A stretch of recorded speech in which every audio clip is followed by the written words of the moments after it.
মহাপ্রভু চলে যাওয়ার পরে নানা রকম অপসম্প্রদায় চতুর্দিকে মেঘাচ্ছন্ন হয়ে গেছিলেন।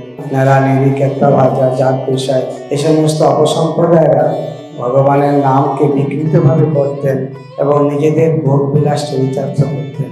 তাই জগৎগুরু প্রভুপাদ তিনি জগতে এসে সূর্যের মতো প্রকাশিত হয়ে তিনি জগতে কৃষ্ণ নাম বিতরণ করলেন। সবাইকে জানালেন যে প্রভুপাদের বাণী back to god back to home, যে ভগবানের কাছ থেকে তোমরা এসেছো, ভগবানের কাছে ফিরে যেতে হবে।